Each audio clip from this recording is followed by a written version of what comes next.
Hi, it's me again with CorelDRAW Tips and Tricks. And just last night, I made a video about how to do this interlocking ring. And then I started thinking about another way you could do it. And it's pretty cool.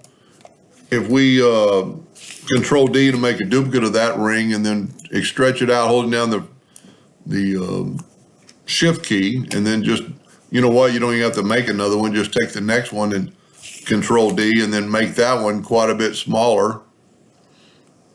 The only reason I didn't do that is because the rings aren't very thick, but we can fix that real easily just by, come on, Zoom key.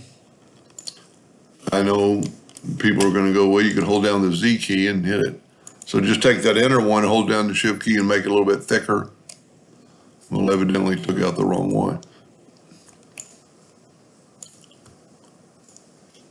There we go. So now what you do is, let's see how big this thing is. 17 inches, we're gonna set our nudge factor on 20. We're gonna take this set of rings and move it out of the way. And we'll go ahead and fill that in with a purple. Nope, can't fill it in because it's two ring. So we're just gonna use the Smart Fill tool and make it purple.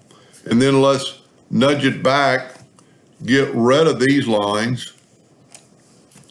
Let's Control D and make a duplicate and move it over. Now we're gonna left click, right click, and we're gonna do it the way I used to do it a long time ago. We're gonna just take away lines. So the Smart Fill tool, so if you take away those lines, you have to take away these lines. And then fill it in with yellow. That gives you that shape. Now if we move this out of the way, you can see what we're gonna get. So then all you have to do is, you can do it two ways, but we'll go ahead and put it back and then Control D and make a duplicate. Hold down till you get the rotation, double click, get in the center. It doesn't look like it is, and it's not.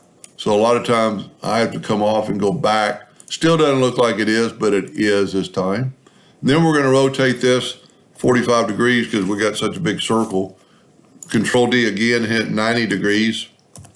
Control D, Control D, Control D, Control D, Control D. Now, if we get rid of these lines and bring our other circle back over, automatically it looks like the rings are going between the other ring. This might, in a way, be a little bit safer than yesterday's video because of the fact that we don't have anything double on top. You know, what you're seeing is what you get. You know, there's no yellow behind this part. I know nothing about printing, but this would just be another way to do it. And you could do that with almost any shape or form or size. Hope that helped. Thank you for watching.